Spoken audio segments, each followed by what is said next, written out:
from this collective holding this space together, there is deep change and an arising of spiritual intelligence, knowing exactly, meticulously,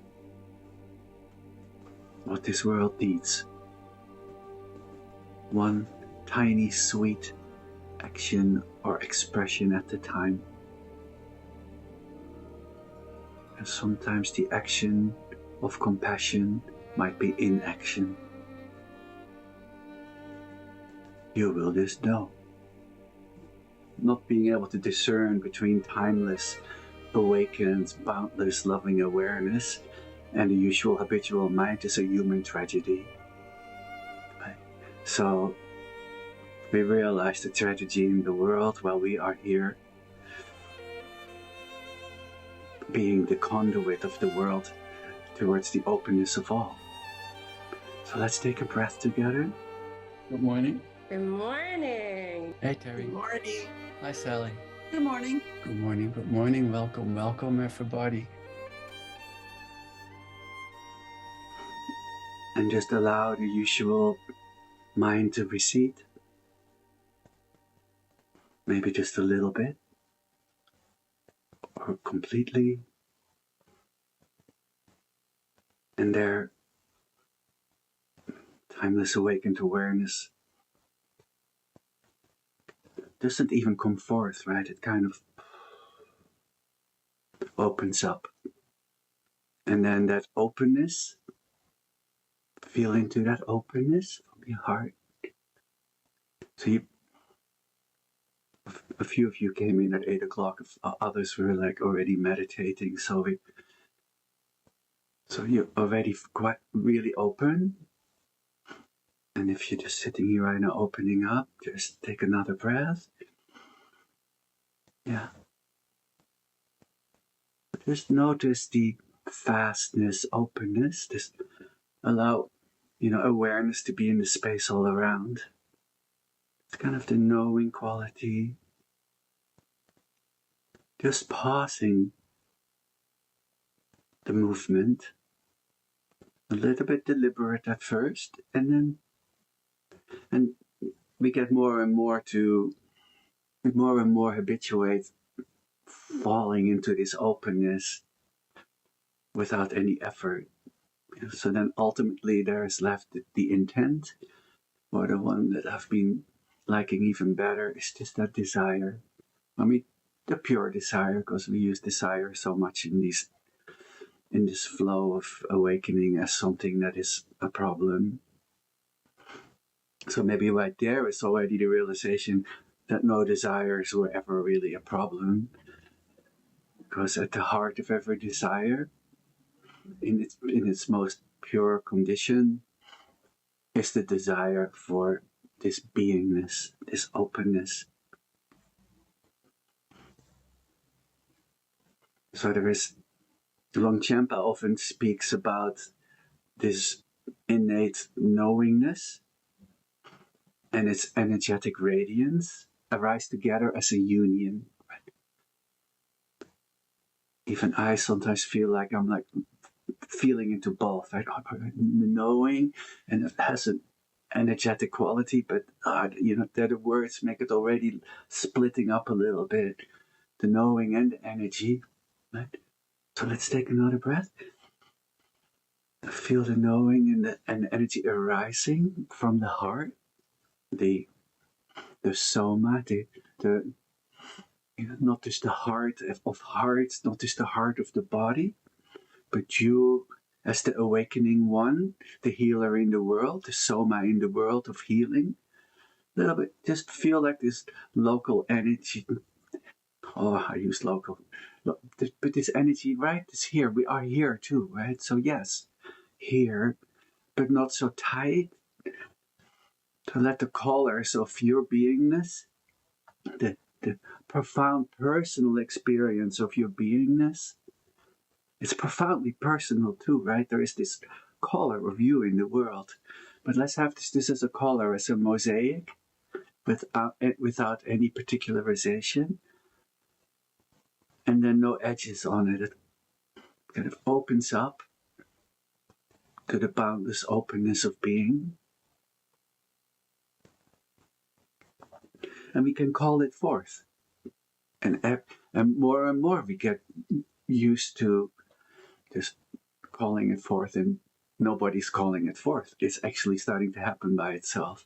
It's something to pay attention to the next time when you go, here, I just woke up from a dream, a daydream, a night dream, and then the very first contraction of separation is like I became aware, right? So then really start noticing awareness. This became aware of itself, by itself, from within itself, as itself.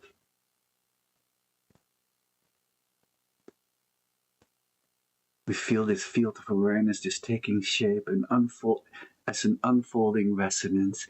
And now, as that resonance, here I am resonating in the boundless space of being. Woof, woof, woof, woof, woof. This has my name on it.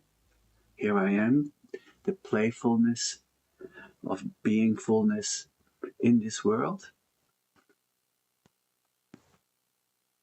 And then we allow a sympathetic resonance to arise between us, especially in this group right now. So feel us as the Buddha, as the collective, the Buddha as the Sangha. That is a clear prophetic promise that has been arising in Buddhist circles, that the next coming of the Buddha as a Sangha, here we are.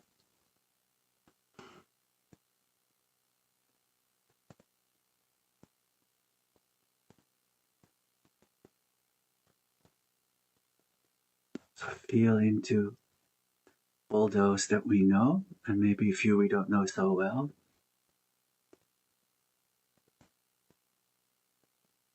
And just notice that in that sympathetic collective resonance,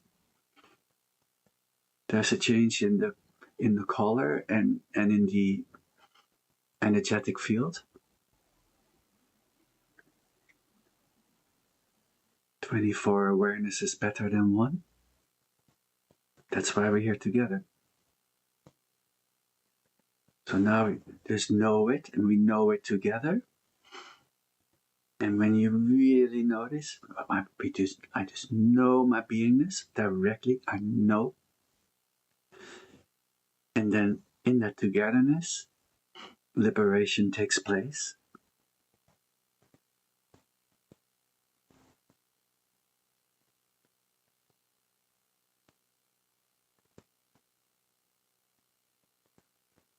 Who am I?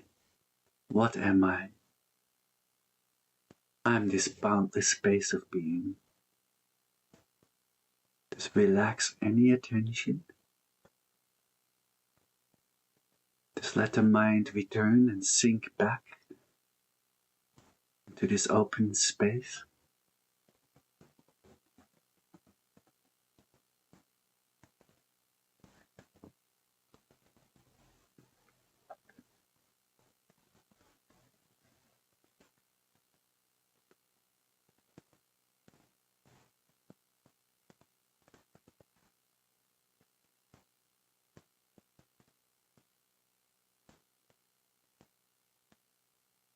And what a beautiful thing to be doing on a Wednesday morning, being the presence of awareness knowingly, which equals love. I pay attention to who we are in this world.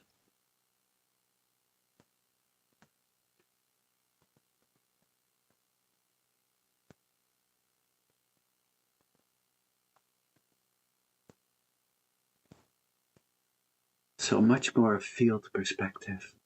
So whatever arises is now viewed from the vantage point of the wide openness, not from me here myopically. Oh, here's a little thought. No, the thought arises in this space, in this collective space. Do so. Is it your thought?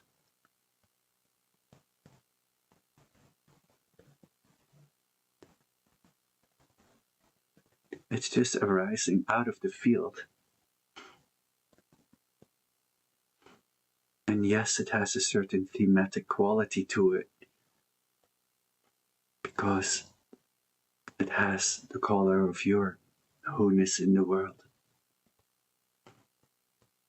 But even that feeling of this profoundly personalness is the playfulness too, of the unfolding of timeless awakened awareness.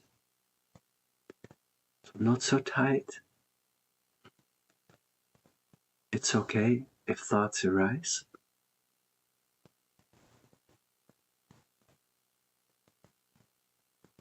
So there's awareness showing itself to itself,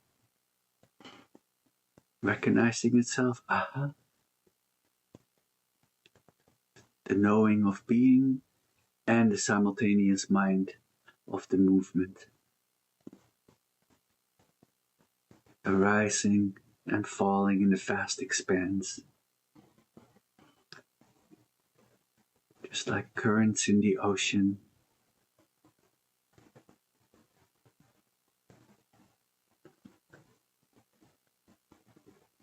So that vantage point shift of viewing that which is not even a view, but the everything that arises as unsubstantial, it keeps coming and going.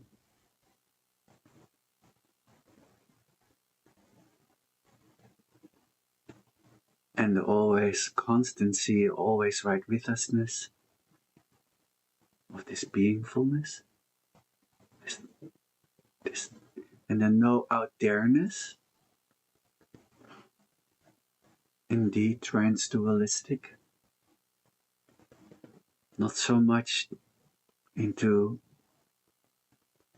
just this cosmic open hot tub, kind of blissing about, and not too much falling into the dream of discursive thinking. And then there's the wide open relief of, and freedom of being. And then we set this intent. I can't live without this light.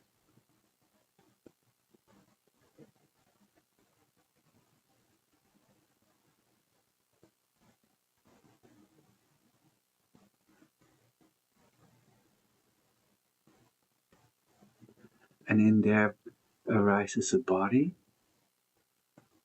Awareness no longer confused with being the body.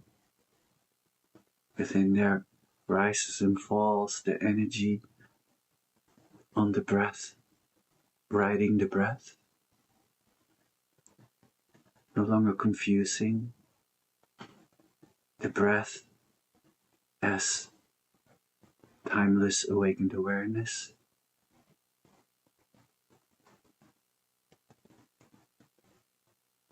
So nothing out there, everything within. Just view whatever arises, and the space, and the knowing quality as a beautiful unified field. Integrated non-duality, interdual, seamless duality. Just words. Now drop. Drop into the space, as the space.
right mind, fresh mind.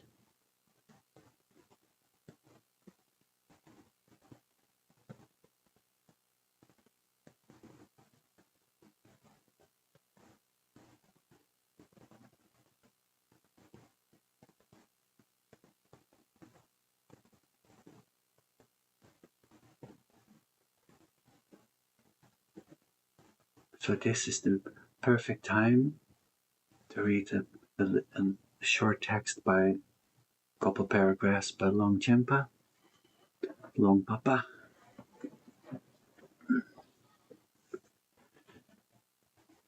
So just really for you, for your study notes, really practice just letting these texts flow through your awakened awareness. Otherwise it ends up sounding metaphysical. Okay, here we go.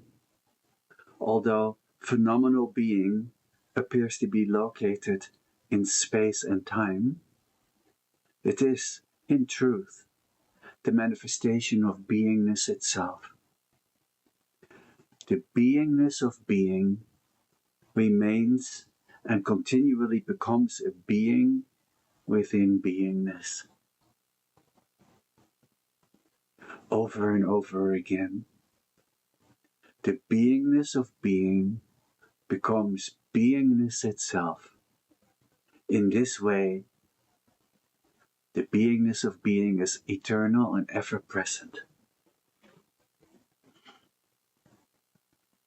Your beingness is forever present. Your being fullness is timeless awareness within time and as time.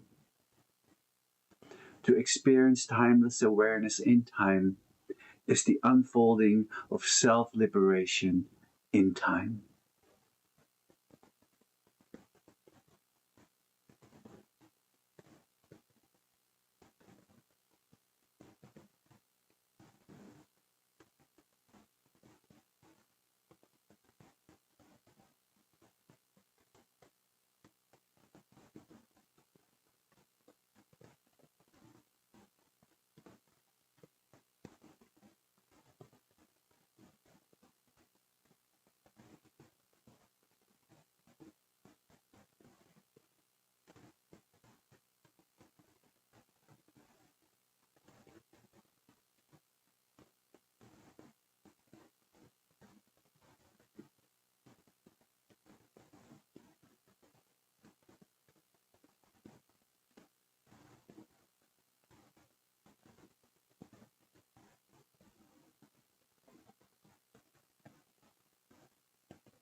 Let's refresh with a breath.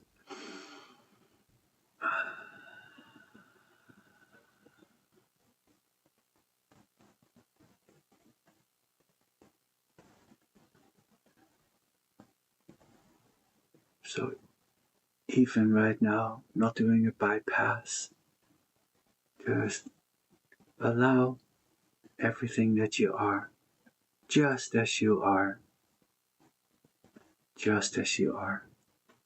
One of the most important pointing out instructions in Sochen, just as you are.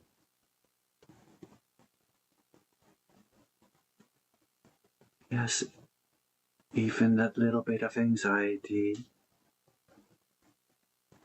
whatever movement,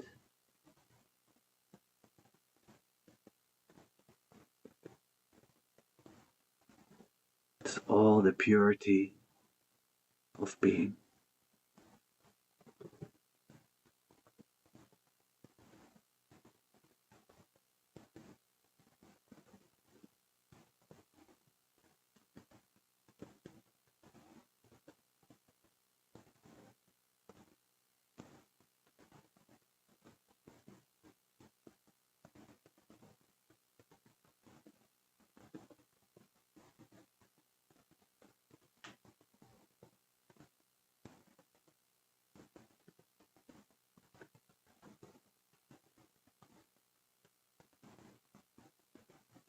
Just bring awareness back into its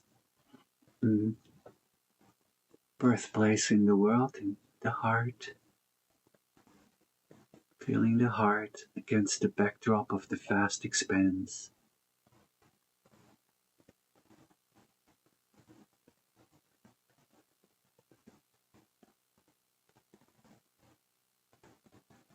That's maybe the most profound perspectiveless perspective of being in this world. Feeling this wide open awakefulness, vast, boundless and whole, and the heart, simultaneous.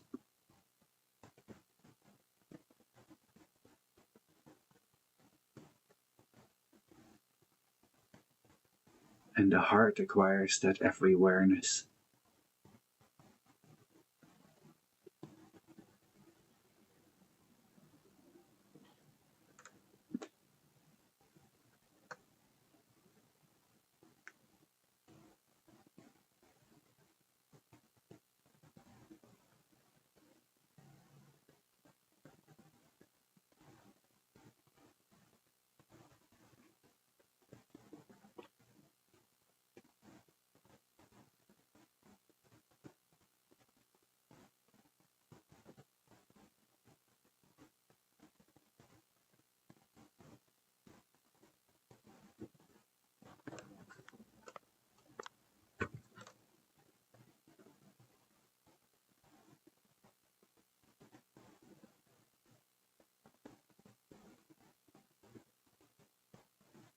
These thoughts don't belong to me. They arise and fade, yet they never touch the wholeness and openness of awareness. These emotions don't belong to me. They move like clouds in the sky, yet awareness remains clear and unaffected by these emotions. These memories don't belong to me. They just shimmer like old echoes, but they don't have a hold on this boundless, timeless awareness.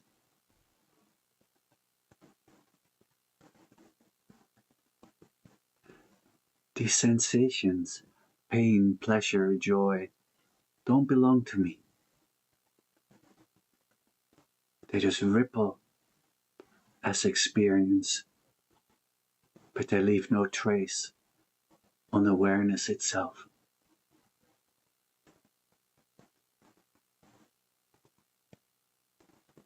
These intentions and behaviors don't belong to me. They just unfold on their own, yet awareness neither claims nor controls them. Let's take a breath.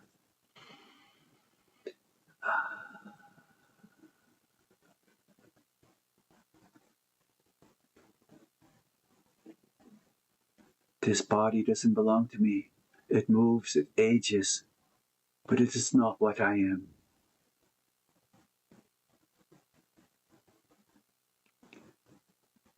This universe, as it's ordinarily perceived, doesn't belong to me.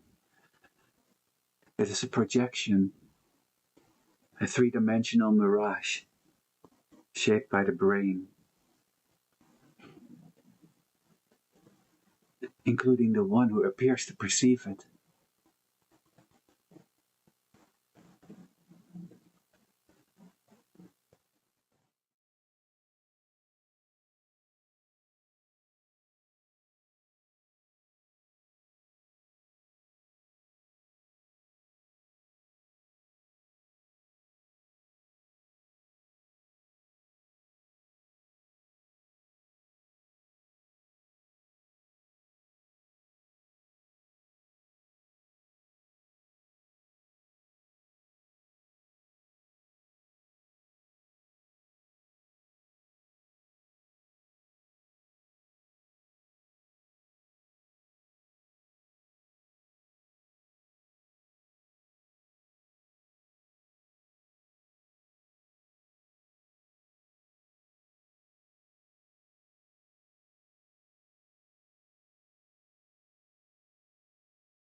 So while we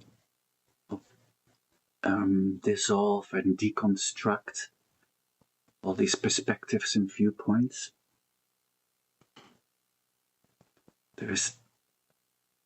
first is the liberation, mindful, I'm not my thoughts, feelings, emotions, and perceptions. And then I'm maybe not this body. And there is no out there.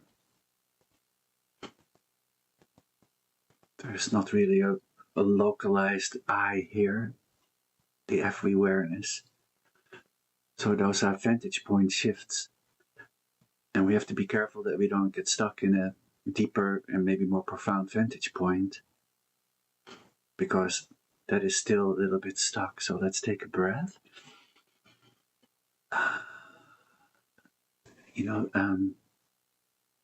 Awakened, timeless awareness shines the light throughout all these vantage points like a stainless glass window that just colors.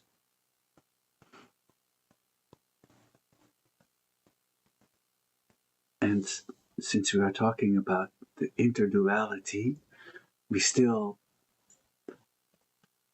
integrate in its interness all these levels, right? All these different vantage points, which become skillful means and inform us on how to compassionately heal those that come into our realm, because we understand all those layers.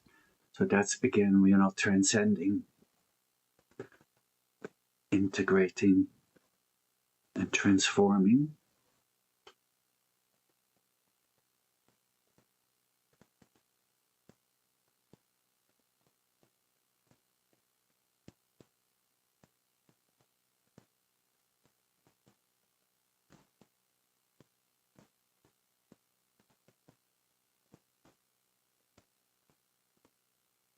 From this collective, holding this space together, there is deep change and an arising of spiritual intelligence, knowing exactly, meticulously,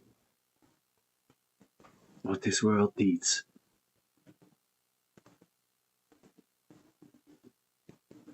One tiny sweet action or expression at a time. And sometimes the action of compassion might be inaction. You will just know.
So this spiritual intelligence, in the Kabbalah, they use the term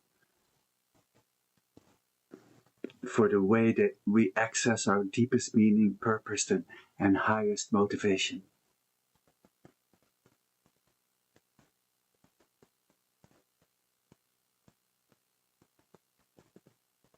So let's take a breath together. And let literally the wish arise, maybe with a word or a sentence, for everybody in this Sangha to be free from all concern. Not without, but free. Don't leave yourself out of the equation. Set that wish. If you happen to know someone here that maybe feels pain in body or mind, or body or psychology, just reach out to them. And if you don't know somebody, we know some of you are experiencing pain right now. We hold you. This is our healing collective.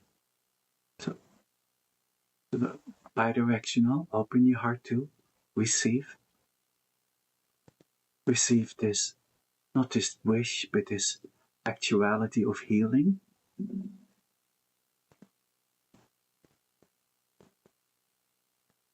So let's let go of the wish right now and actually send this healing energy from your heart. Your measure of realization, which is boundless and whole.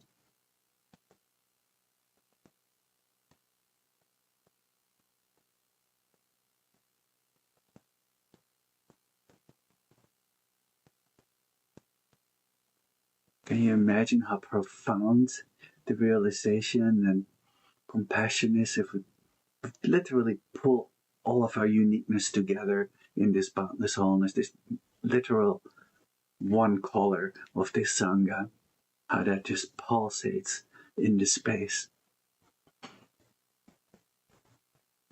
So in this interconnected interest net, let's take a breath together and just burst it out into all directions.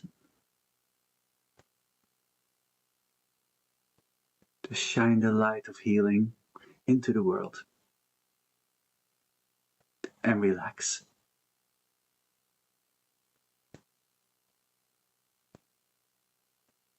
Deep change.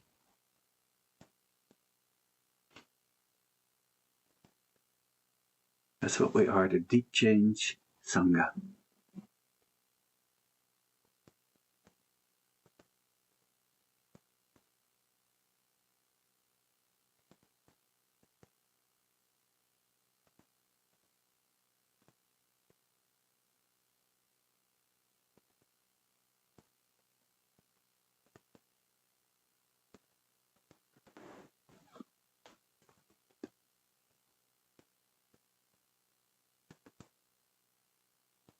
In these times of endarkenment,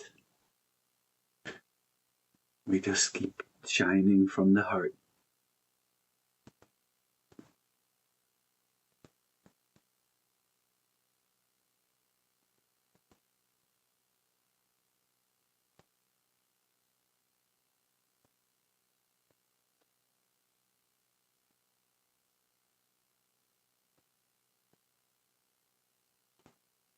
Who am I? What am I?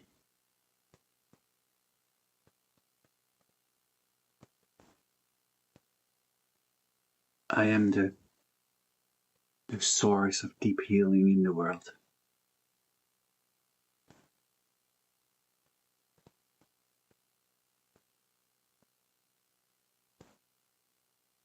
So take that perspective now. This perspectiveless perspective. Now just take the perspective what it would feel like if you were perfectly healed. There is absolutely nothing wrong with you.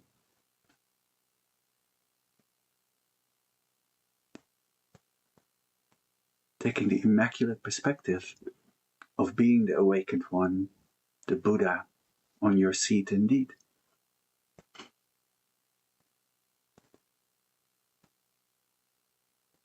What does that feel like? Oh, it feels like me. That one that was just thinking, I don't feel any change. Or maybe you do. How profoundly creative is that? To still find spaces within that are not this boundless wholeness.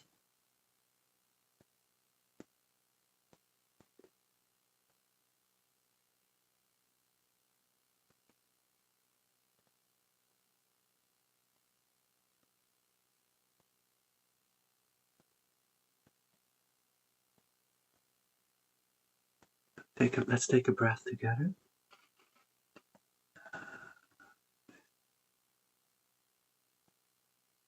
So we have sometimes talked about how certain emotional states, most emotional states, or all of them, have a resonance in the body, this somatic resonance.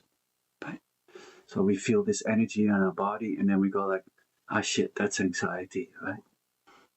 Or this is anger.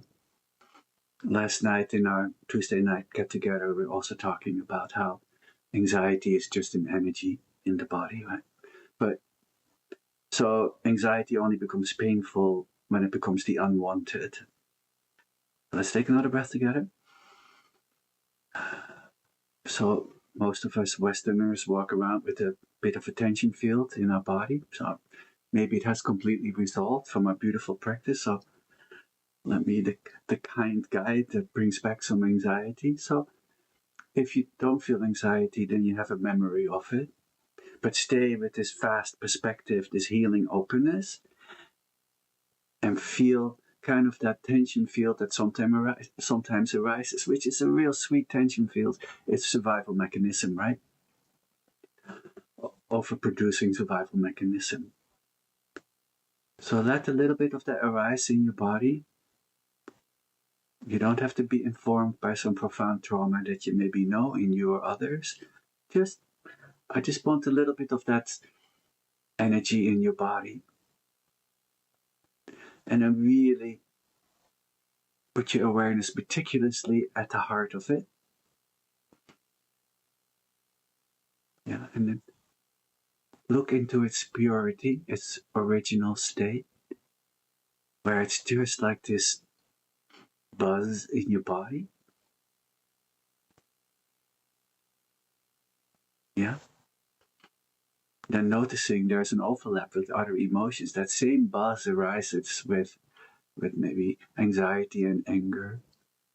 Maybe certain parts of it even have loneliness or sadness. That's something you can explore if it interests you. But for now, let's just look at the somatic energy, the embodiment of it, without any thoughts about it. But there is just the energy. Anxiety maybe inspiring your alertness in the world when it's used for its original pure intent.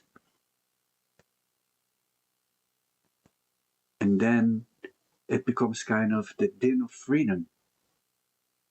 It's actually all the bliss of universal consciousness arising in the body insubstantially.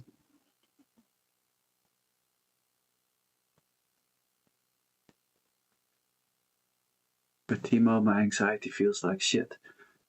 I know, but let that go for a moment. Let's take a breath. Can you feel the purity of it? There's the energy. So now take the larger perspective again, the energy of being, the knowing and the energy all together. And notice that there is no edge on it. From that like embodiment, you can open up that energy to the boundless energy within the collective of the Sangha and beyond. So let that energy just be the bliss of being. So as long as you wish it a bit away, as long as you're still meditating to one day not feel anxiety anymore, you're still trapped. Transforming it into the din of freedom. And maybe that takes a little bit of practice and we can talk about it at some point in a moment. So let's take a last collective breath together. Let go of all visualizations. Let go of any not wanting of anxiety. Let the body just have its energy. Let your beingness have its energy in the collective. Drop and flop. One more minute.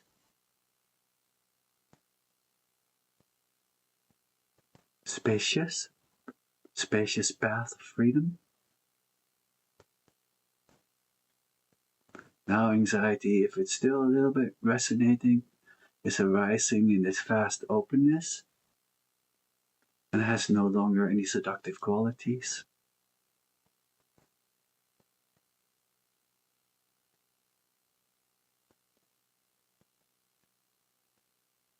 Relax.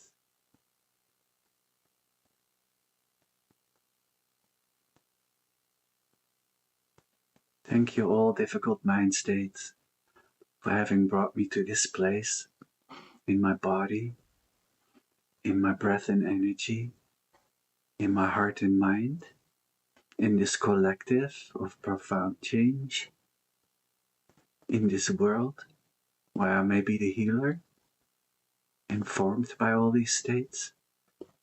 I wouldn't be this beautiful healer if I didn't know these states.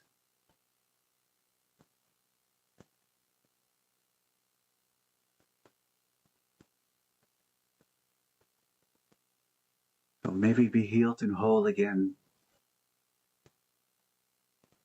Maybe be the essence of healing for all sentient beings in this interconnected sea of beings. Maybe express innate love, happiness and peace. Maybe feel deeply into the beauty and boundless wholeness of our authentic nature and know just the right actions and words in the world to help everyone experience that authentic nature. May our hearts shine with compassionate understanding in this interconnected sea of beings. We vow to stay open and connected to our innermost wholeness. May all beings realize that love is found through loving. May they all be healed throughout their interconnected body-mind continuum. Ding, ding, ding. I didn't have a bell. Love you very much. So, tomorrow David will be here. Thank you, David. Friday, Michael. Michael, so wonderful that you are back after everything you experienced, being even more profound from that experience. Saturday, Nathan. And everybody else that holds space here that is here right now, thank you. And tomorrow, if you want, I'm reading Longchenpa again at 5:30. We have a little group and it's really sweet. And it's quite something. That's all I can say about it. So try to come if you can. And thank you, Barney, for doing Vajrasattva on Tuesdays. That will be next Tuesday again. So if you go to your day, have a real beautiful day. And if you can, please stick around and tell me how your anxiety still feels so crappy. So you can just, yeah. Bishana, is saying goodbye, or are you going to say something? Oh, okay, go ahead. Yeah, my anxiety still feels like crap, but something that I noticed that I found quite fascinating was when I was dropping into that field of beingness. I think maybe a third of the way you're talking about it. Part of me was thinking, what am I gonna get out of this beingness? And maybe I'm gonna get insights. And I was just thinking about, how am I gonna be productive in this state, right? And it was really fascinating to just kind of realize that no, this is just to be, and all of a sudden the pressure went away, and it's for me it clarified this habit energy of wanting to always be productive regardless of where I am. And I think it's probably general. I think all of us have some kind of a pressure to always want to be of some use or good, and yeah, it felt really good to for a moment to just realize maybe that is the ultimate productivity of to just being. So yeah, just wanted to share that. Yeah, that's really beautiful. Thank you. It's not much that really attitude. You said in the beginning, and then you completely let that go. You said there was a little concern that that the beingness would go away or something like that. And how can I be productive and precise in the world while having this perspective of beingness? So that's why we sometimes speak about simultaneous mind. So that takes a little bit of practice. So that's why we practice here. And then some people go like, oh, I just want to be really quiet. The song to be as quiet as possible so I can really feel into my beingness. So that's a beautiful practice, and we can do that on our own and in the Sangha at times.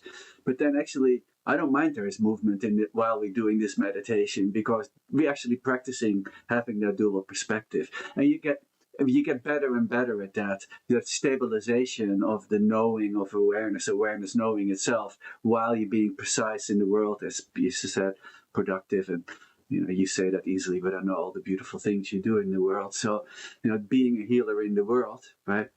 So and being precise about that, and it becomes sometimes there's a closing and opening also of awareness. It closes and it enjoys the opening, but it kind of sometimes it's maybe from this practice. Sometimes you have a real somatic resonance from it. It's still in your body. I often have that where I'm really distracted. I'm really working, really myopically precise on something, and then my body is still in this from the practice of doing this. Goes hey, and then I can actually open up both. I can still be precise and be in that openness, and not always as well as other times. But so therefore, we always ask lots of shorties, like we have talked about, Bishan. That's why that's why you stop at times for a moment. You feel into it. Here it is, and then you continue, and then it has a residual resonance in your neck, because you hit that bell of beingness. It's resonating, and then you start doing that more and more, and then it starts wanting that. It becomes this timeless awareness becomes more interested in itself, and it isn't.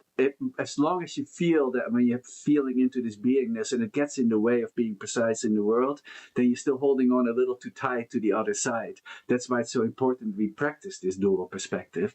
So you just more and more just hit that bell. Here I am. I amness of timeless awareness, and now I'm precise. Right, and then after a while, it stabilizes. It stabilizes more and more, and sometimes you contract again. That's okay. That's what happens. That's the world. Sometimes we just like, my anxiety feels like shit. So do you feel anxiety right now, Bijan? In this moment, no, but generally, yeah, of course. Yeah. So it's nice maybe to take a different perspective on that anxiety, really.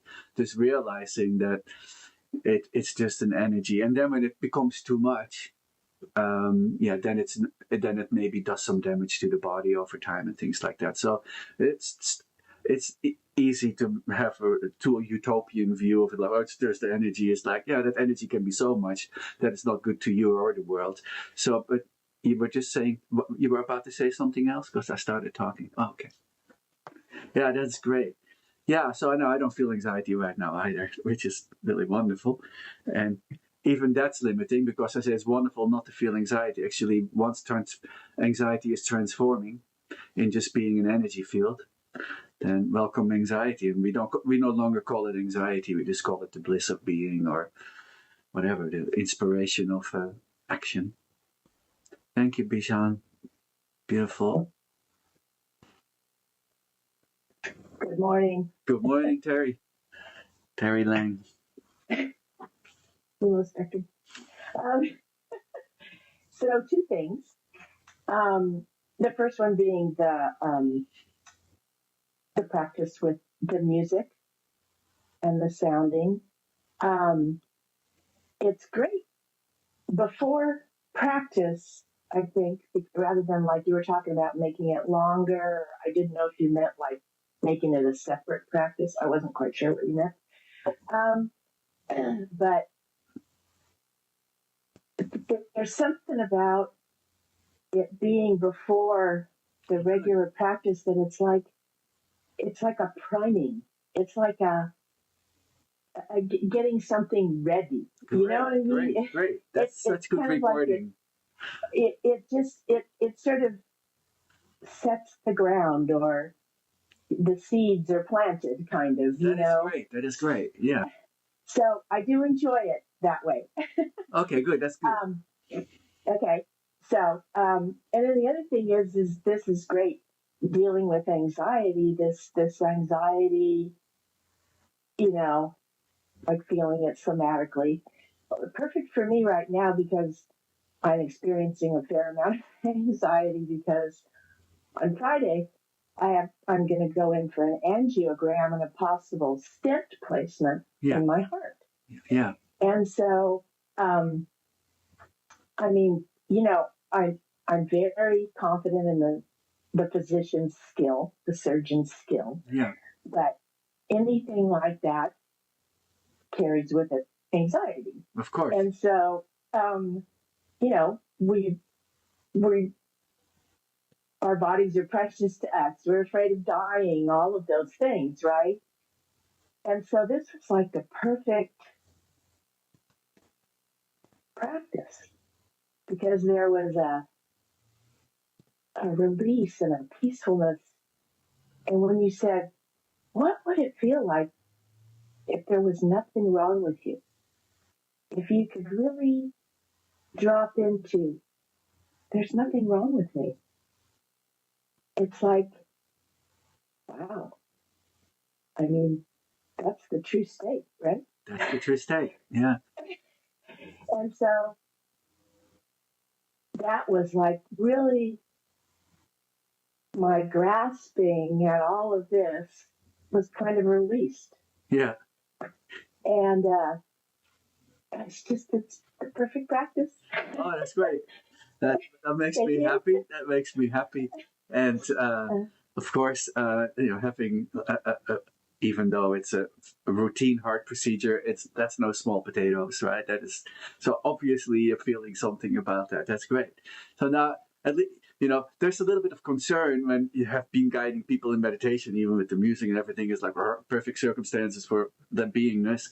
And then bringing anxiety in, and some people go, maybe are not feeling any anxiety at that moment, going, "Hey, dude, what's up with this anxiety right now? I'm trying to be free from it, So, but that's why we must talk with Bijan about it. It's the integration practice too.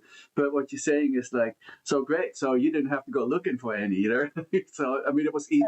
You just had to go, Friday, damn, there it is, right? So, and then you have something to work with. And it's what is really interesting is what I said. You can start looking when you go, it's just a sensation in my body, and then go like, this sensation is basically the same for all difficult mind states.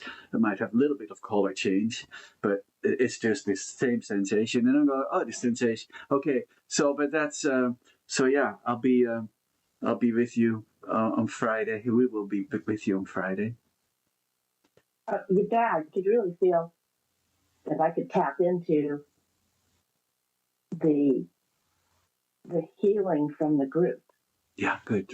That's a possibility. Yeah. And the other thought I had too, which is funny, is ancestral pain and disease. Like, there's a ton of heart disease in my family, and I have the genetic, component. And so it's like, wow, can I reach back in there and see if some healing can happen? For sure. Yeah. And it's kind of, I think I've talked about this before, but it's like, this is now boots on the ground stuff. I mean, I got to go in and get something done, Yeah. It's not conceptual anymore. It's like,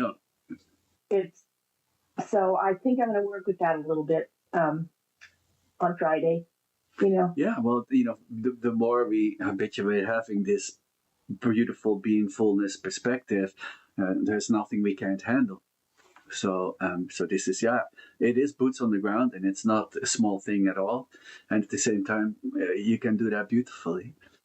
And it's quite something to go into a sterile environment like that, the clinical environment, and then everything white light and metal and white coats and all that stuff. And then I'm still being full here.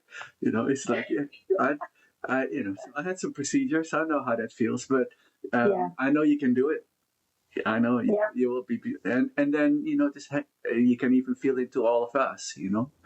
Because in this time right now, let's all take a breath and let's reach out to Terry on Friday right now. In its timelessness.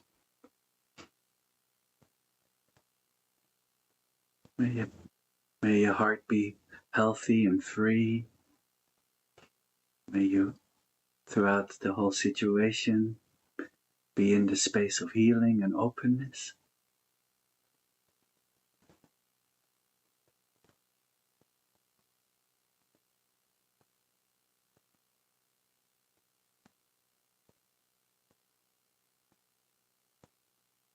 Wow, thank you.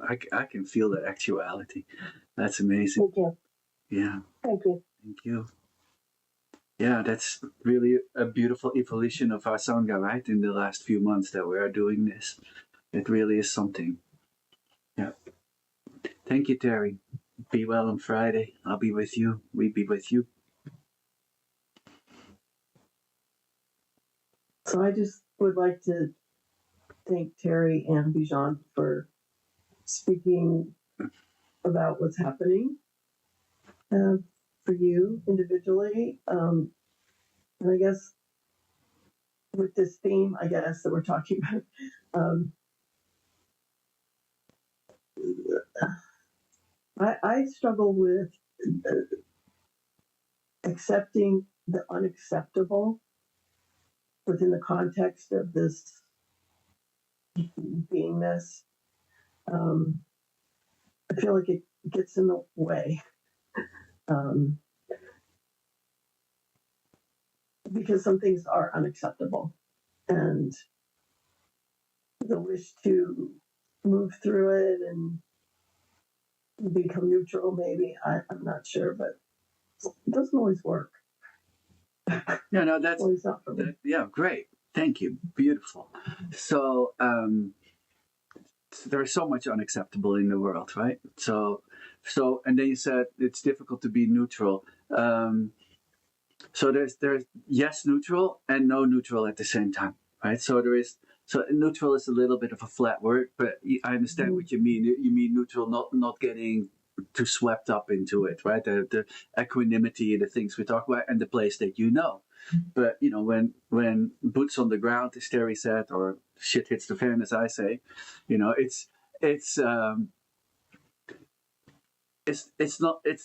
it's okay to be contracted at times. That number one. That's this unacceptable. The unacceptableness of being unacceptable about the fact that you contract in it, that's pain in itself and also not a good thing. So it's perfectly okay to be kind of completely confused and not knowing how to deal with this unacceptableness of the world or this specific situation in my life. And then you can still feel the openness, right? And you go like, oh, it gets in the way. Well, that's another thought that comes in. Oh, it gets in the way. Oh, that's fine. Welcome, it gets in the way. So more like welcoming everything. You're still talking a little bit like, oh, I'm going to get, it's still the transcending that we are trying not to do. So just welcome all this unacceptableness and the frustration with it and not knowing what to do. And that's all perfectly welcome, right? So, and then maybe you're so contracted that indeed it's in the way. That's what happens. The clouds are obscuring the light, but you've been around enough that you can return to it, right? So you return to it, and that is if that's maybe at the heart of the storm, or at the heart of its unacceptableness, or maybe a little bit after. It's perfectly okay that we sometimes contract. And so you be really loving and okay with that. It's okay. We all have that. Stuff happens, I mean, Terry was quite possibly on Friday too. There's a moment somebody walks in and it's like, for a moment, she's just like completely in that moment, like, oh shit, it's going to happen. And then maybe the oh shitness of it goes, oh yeah, I know what to do. And you just drop again. So that's the practice. Contracting is maybe quick and slow. Quick. Oh, I'm contracted. Oh, and then comes the thought, comes back in and open. So you keep practicing opening up, right? Oh, it gets in the way. Yeah, it does get in the way, for sure. I'm not denying that. Right? That's just the the realness of the world, being in the world. It's a tender thing. It's an intense thing to be in this world. But ultimately, thank you, Joseph. I'll read it in a moment. So ultimately, we get more we become more and more open, no matter what is happening. But the openness is also a contraction and a decontraction. So I'm not giving the best answer. So is there anybody else that feels that have something to say about this? About feeling when it gets in the way and you contract it, and if you want. I'll share something, Timo. Yes. Linda. Yeah, I wouldn't want to share this, but here it is. I had a UTI infection Sunday, and it just, I hadn't had something like that for like 10 or 15 years, so I didn't get the symptoms, like I had a little pressure in my stomach or something. And wham, this burning sensation when I would urinate, because I'm open now, more open, my cells are open, so this vibration of that pain, it just was vibrating from the head to my toes. And I was, whoa. And so then there was that contraction because I identified it. And I thought, oh, I'm going to practice. Yeah. So then I thought about the clear light and breathing in and out of it, letting it be, not holding it apart. And I went and rested. I rested in the still center and let it be. And so, I don't know, but then it succumbed or whatever it did, went away because it self-liberated. Yeah. But I had not had pain in a while, so I didn't know about this integration that you're teaching, you and Martha and everybody's teaching us. And to be with it, not, and that anxiety, when you had us think about anxiety, I had to think, I thought, oh, I don't have anxiety. So, but I thought, oh, I'm going to bring it up. So I brought anxiety and I recognized what I did. I put anxiety, I confined it. I put it in a little place and held it apart from me. But then I recognized, then I let go, which is what we're talking about here, to let go. And I wasn't holding it. What you said, I wrote it down. Anxiety becomes painful when not wanted. Yeah. So I just let it go. Yeah, right. But anyway, I have something later, but I'm going to stop right now on this. Yeah, great. Thank you, Glenda. That's very helpful. And I'm sorry you had to experience that discomfort and pain. Yeah, still with you. So like, oh, I'm sorry. Go ahead, Nance. Today was really important to me because I've lived with my anxiety since I was 3 when I had my first panic attack. And I'm listening to you, I was trying to stay focused. And all of a sudden I get kicked off and I'm thinking, okay, I'm not supposed to listen anymore. And I said, no, get back on. So I came back and got my computer and got back on. Yeah. It was very powerful in that whole thing of being okay with not being okay. Like it has intensified more since losing my father. And so I work on it constantly. I always remember Deb's thought, I forget the exact quote, but she said that they only last for 90 seconds, I believe. She said the thoughts and then they go away. And I always try to remember that. Yeah. And so I hope I said that right, Deb. But I hold on to that when they start to come. And then I just, keep pushing it out, and then say, no, relax, just let it be, just let it go.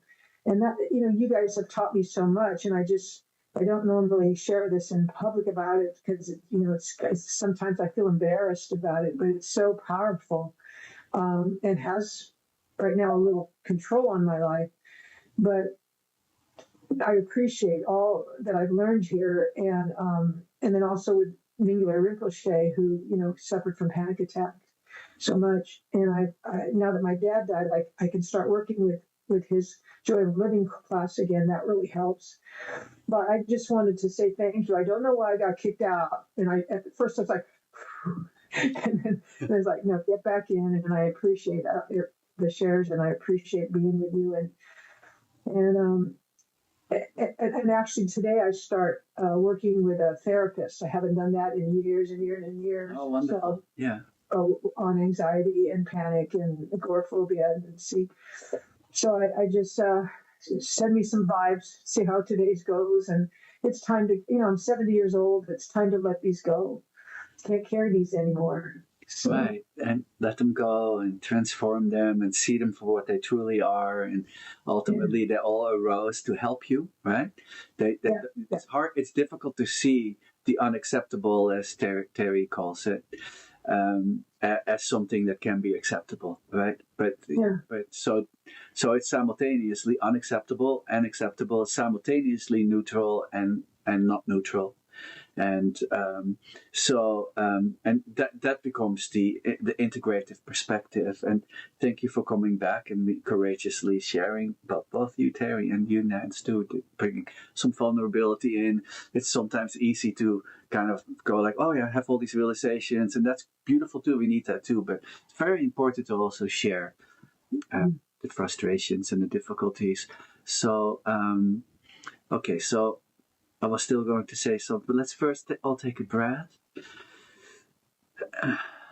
First, let's reach out to Terry in her unacceptable circumstances right now in the world and in her life and our lives. Let's just reach out. Just open your heart.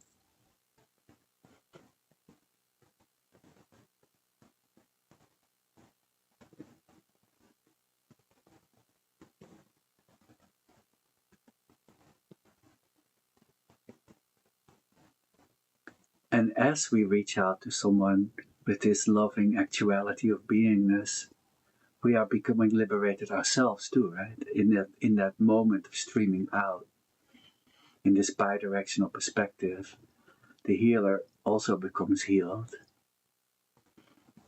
Okay, let's all take a breath again. Let's reach out to Nance. Embrace you in the lack of your father in your life and the difficult mind states you experience at times. Just open your heart. Receive.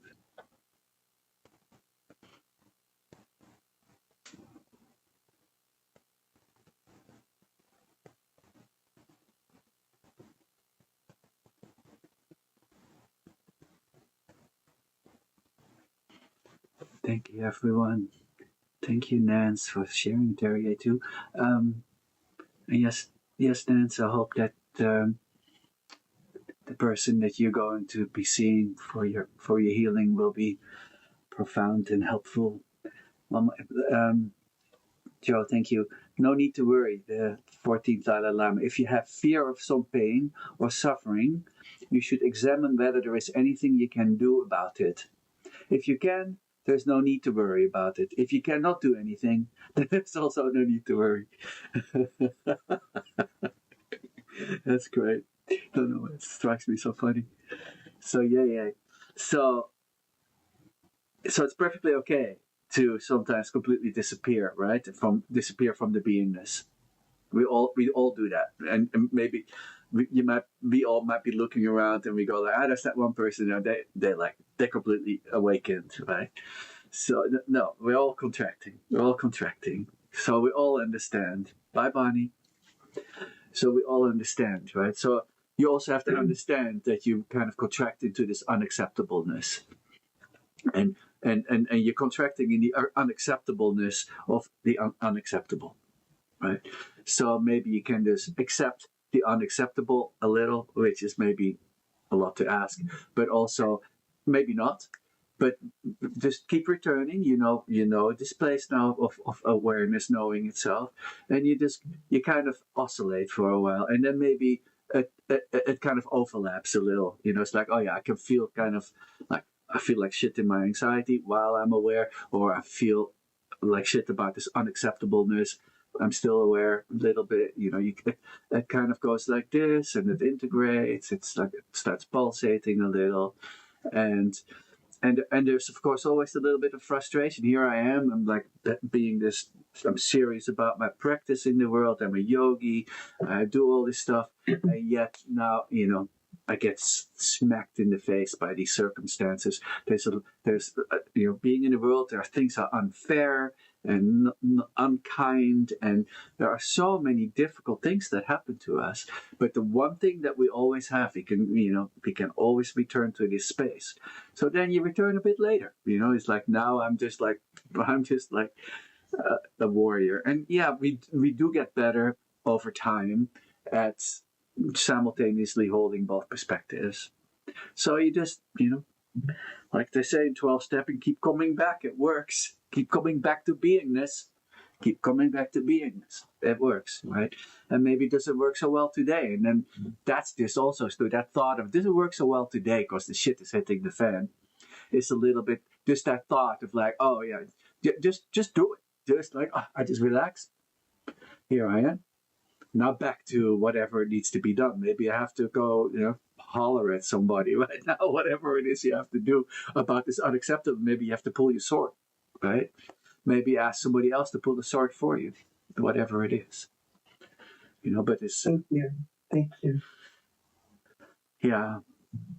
So then I can feel right now when I feel people bring in like the frustrations or unacceptableness or pain, that I get a little trapped in wishing being trapped a little bit in outcome. I wish every word I say has to be the perfect word to heal you, or it's like, yeah, we all just let it go. Like Joe just put there, no sense to worry about it. So don't worry about being worried. And yeah, we are with you, and just keep bringing it back, and I'm around. So Thank you. I'm just going to add one more thing. I just don't want all of that goodness, I'll just call it goodness for the moment, to turn into complacency and accepting the unacceptable. Right. No, that's we are not becoming like complacent little, like, that's often what you see in Buddhism. It's okay. We become kind of we get into a slave master relationship with either the person or the situation. Sometimes there has to be strength, but when it's informed by this wholeness, then it's not informed by the anger. The anger will make mistakes, right? So if it can be fierce compassion, strong.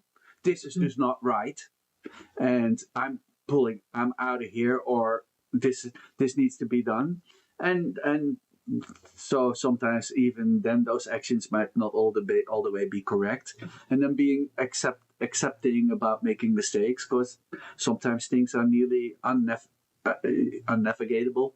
It can't be navigated, right?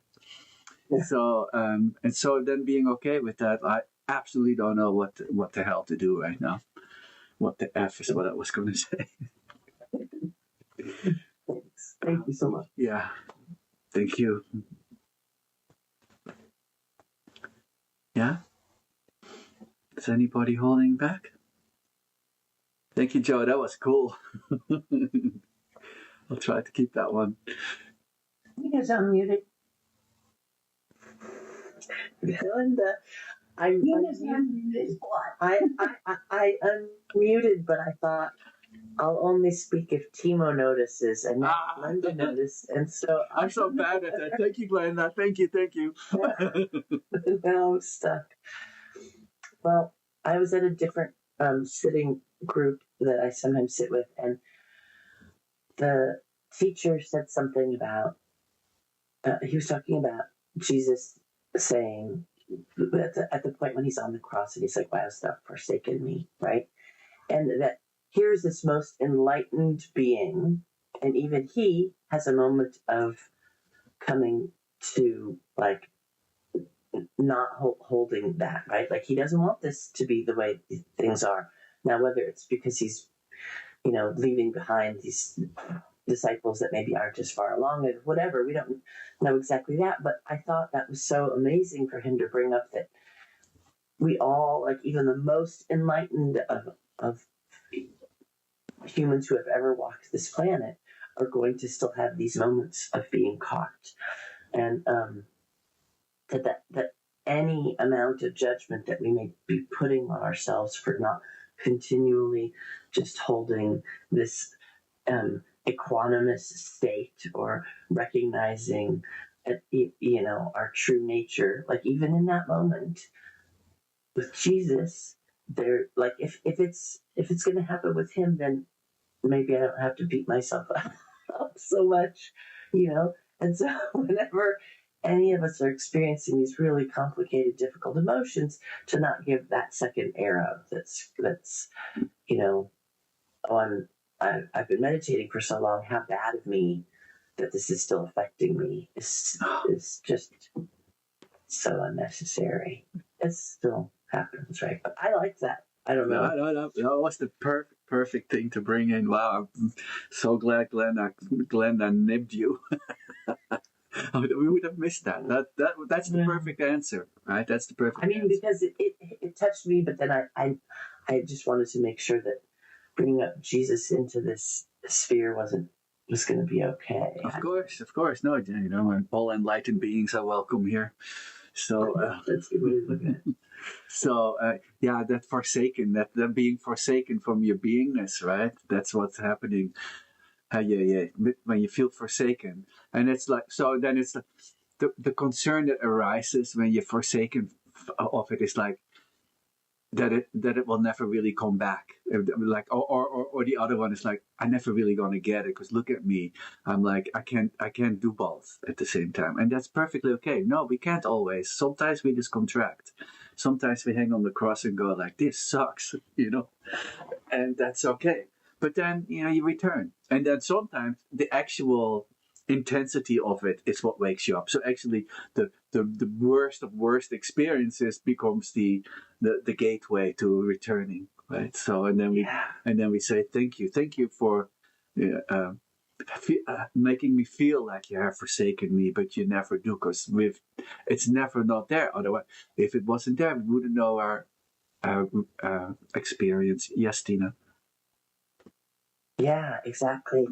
That turning to it, like Mingyur Rinpoche talks about, it's almost like it becomes a gift that we have these really intense things because we get to experience what this is like to really be with this, and it sometimes is so helpful for awakening. I find that whenever having hard times, like to go, oh yeah, hey, look at this opportunity. This is intense. And I don't want it, but as soon as I go like, okay, let's dive in here, then like Glinda's coming to the still place. It's a whole new experience. What a gift. That's perfect. Thank you, Tina. Beautiful. Yeah. I just like, and that's what brought us in the first place usually to these places. Where you look around in meditation sanghas, there's usually some pathology that brought people here, or some incredible traumatic or difficult circumstances. We all come here and go like, I can't live this life feeling forsaken any longer, right? And then we just, like Tina just said, we turn to it. Turn to it. And even the turn is too much, but we use words. It's just right there. It's just right. It was. Then you start realizing, oh yeah, it's always right there. The guru is always within. It's always right there. It's always, just turn to it. All you have to do is like, you don't even turn. So there it is. It's just right there. And then we contract. It's perfectly okay. So be okay with being contracted and being not neutral, as you said, and we can't be neutral because we need to sometimes be fierce, right? And so the guru is always right there, and absolutely don't let any thought get in the way with the beauty of all the realization that you already have. You're so much more awakened than you think, and I'm talking to you also, especially you're not coming back to these places for nothing all the time. So you don't come back with hope. I've seen your arc of like awakening. So let me hold that for you right now.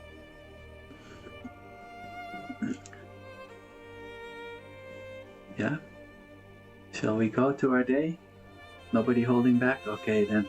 Be well, everybody. Have a beautiful day. Be well on Friday, Terry. Bye-bye.